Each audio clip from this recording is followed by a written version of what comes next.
Hello বন্ধুরা, তোমরা সবাই কেমন আছো? সমাজ চ্যানেলে তোমাদের সবাইকে স্বাগত। আজকে রান্নাঘরে রান্না হবে, দেখো এই যে কপির ডাঁটা রান্না হবে। এই কপির ডাঁটাগুলো আমি কীভাবে রান্না করি তোমাদের সাথে সেটাই শেয়ার করব। তো দেখো, এই পুরোটা কিন্তু নেওয়া যাবে না, এই যে এই ডাঁটাগুলো না, এগুলো কিন্তু নেওয়া যাবে না। এগুলো যেহেতু একটু শক্ত শক্ত হয়ে যায়, আমি একদম এই যে কপিটা এই যে কেটে নিয়েছি, একদম কপির গোড়ার থেকে এই যে কিছুটা নিয়ে নেবো এইভাবে। এই যে এতটা কিন্তু আমি বাদ দিয়ে দেবো, আর এই যে এখানে যে কচি কচি কটা রয়েছে এই কটাই কিন্তু আমি নেব। আর এই যে কপির পাশ দিয়ে একদম এই যে কচি কচিগুলো রয়েছে এইগুলো নিয়ে নেব। তো এইগুলো আমি সব একটু এইভাবে কেটে নেব।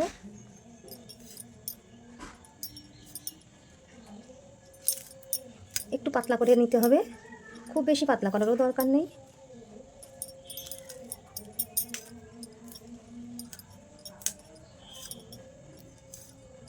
এই যে আমি এইভাবে সব কেটে নিচ্ছি।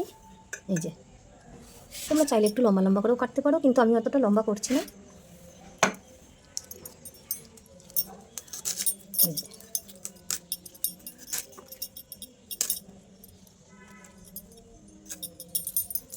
আমি সবগুলো এইভাবে, এই দেখো সবগুলো একটু এইভাবে আমি কেটে নিচ্ছি, কারণ এইভাবে কেটে নিলে পরে বেশ ভালো হয়। এত মোটা মোটা তো রাখা যাবে না, একটু পাতলা করে দিতে হবে। যেগুলো একটু ছোটো সেগুলো এই যে মাঝখানটা আমি 2 চির করে দিলাম। এই যে তোমরা নিশ্চয়ই দেখতে পাচ্ছ আমি কিভাবে করলাম। আর এই দেখো আমি এইভাবে সব কেটে নিচ্ছি। আর এই যে দেখো, এই যে মাঝখানের এই যে ডাঁটাগুলো দেখো, এগুলোকেও আমি ফেলবো না, এগুলোকেও আমি এইভাবে,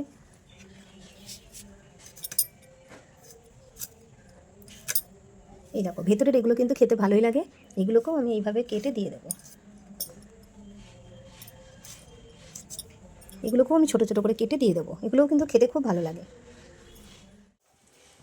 কড়াই বসিয়ে দিয়েছি বন্ধুরা, আর এই যে সব কেটে কুটে ধুয়ে তো পরিষ্কার করে নিয়েছি। আর তার মধ্যে দেখো আলু, এই যে আলু একটু ছোটো ছোটো করে আলুও কেটে দিয়ে দিয়েছি। আলুগুলোর আমি আলাদা রাখিনি, একসাথেই দিয়ে দেবো। এই যে এইভাবে একটু আলু কেটে নিয়েছি, একটু আলু দিলে ভালো লাগে খেতে। তো চলো রান্না বসিয়ে দিই। কিভাবে রান্না করি দেখো, এই চচ্চড়িটা কিন্তু আমার কাছে খুব ভালো লাগে। তোমরা কারা কারা খাও আমি জানি না, যদি কেউ না খেয়ে থাকো একবার এইভাবে বানিয়ে খেয়ে দেখো, দারুণ লাগে কিন্তু খেতে।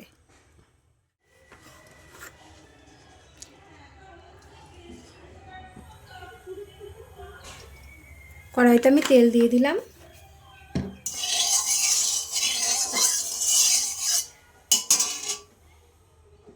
তেল গরম হয়ে গেছে, আমি একটু 5 ফোড়ন দিয়ে দিচ্ছি।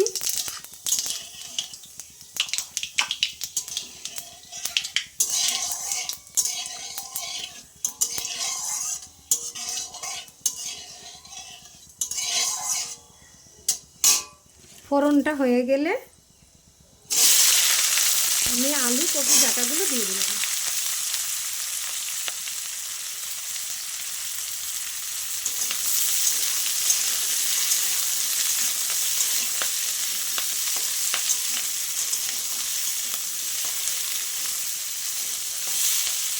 কিছুটা সময় একটু ভাজা ভাজা করে নেব।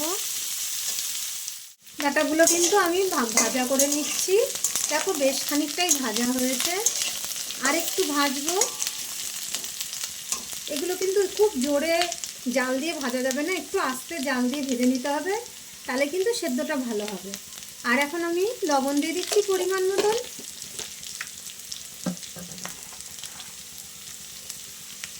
আর একটু হলুদ দিয়ে দিচ্ছি। লবণ আর হলুদটা দিয়ে আমি আরেকটু ভেজে নেব। বেশি জাল কিন্তু জোরে দিলে পরে তখন কপিটা ডাঁটাটা বেশি ভাজা ভাজা হয়ে যাবে, পোড়া পোড়া হয়ে যাবে, ওটা কিন্তু খেতে ভালো লাগে না। একটু আস্তে জাল দিয়ে ডাঁটাটাও নরম হবে আর এদিকে ভাজাও হবে, তবেই কিন্তু ডাঁটাটা খেতে ভালো লাগবে। লবণ হলুদটা দিয়েও কিন্তু আমি আরেকটু ভেজে নিয়েছি। জাল কিন্তু কম দিয়েই আমি ভেজেছি, কারণ আগেই তো তোমাদের বললাম খুব শীঘ্র করে কিন্তু ভাজা যাবে না, ডাঁটাটা নরম হবে এদিকে ভাজা হবে, এরকমভাবে ভাজতে হবে। তো লবণ হলুদ দেওয়ার পর আমি আরেকটু ভেজে নিয়েছি, এবার জল দিয়ে দেবো।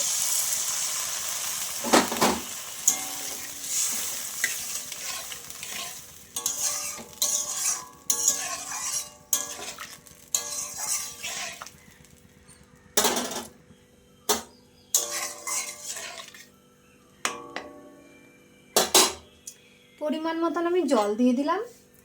এখন আমি তরকারিটা ঢাকা দিয়ে দেব। তরকারিটা ফুটা অবধি আমি জোরে জাল দিয়ে একটু ফুটিয়ে নেব। তারপরে তরকারিটা ফুটে গেলে কিন্তু জালটা একটু কম দেব।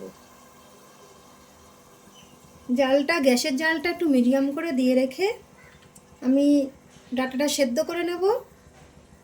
কারণ জালটা একটু আস্তে করে দিয়ে দিয়ে রাখলে তাহলে কিন্তু তরকারিটা ভালো সেদ্ধ হয়। আর কপির ডাঁটা যেহেতু ওটা সুন্দর নরম হয়ে যাবে, তাহলে খেতে ভালো লাগে। আর হুড়ুড় করে জাল দিলে কিন্তু সেদ্ধ হবে না, শক্ত শক্ত থাকবে, খেতেও ভালো লাগে না।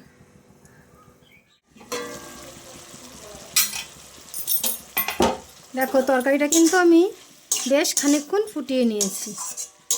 আর যেটুক জল দিয়েছিলাম দেখো জলটাও কিন্তু কমে এসছে। আর এই দেখো ডাঁটাগুলো দেখো কি সুন্দর সেদ্ধ হয়ে গেছে, ঠিক আছে? এই দেখো ডাঁটাগুলো দেখো খুন্তি অনায়াসে ঢুকে যাচ্ছে। এই দেখো কেটেও যাচ্ছে, বুঝেছো? এই সময় দেখো এখনও কিন্তু একটু ঝোল ঝোল আছে, সেইটুকুনিও কমাবো। আর এই সময় আমি একটুখানি সর্ষে আর লঙ্কা বাটা দিয়ে দিচ্ছি, খুব বেশি না, একদম অল্প, যতটা তরকারি সেই পরিমাণে। সর্ষে কিন্তু খুব বেশি না, অল্প।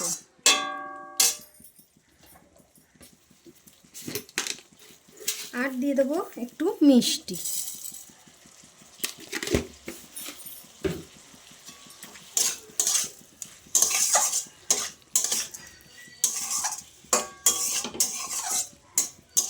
কতগুলো ডাঁটা দেখো গলে গেছে বলে একদম নরম হয়ে গেছে। মনে হচ্ছে ডাঁটা কত কম আর আলু কত বেশি। দিয়ে আর একটুখানি ঢাকা দিয়ে রাখবো, মশলাটার সাথে মিশে যাক।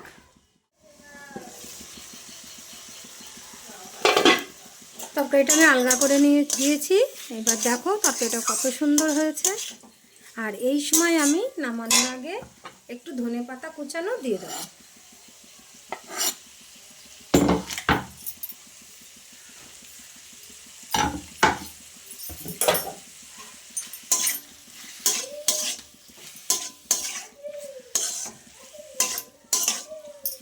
ধনেপাতাটা তোমরা যদি না চাও নাই দিতে পারো, না দিলেও কোনো সমস্যা নেই, খেতে ভালো লাগে।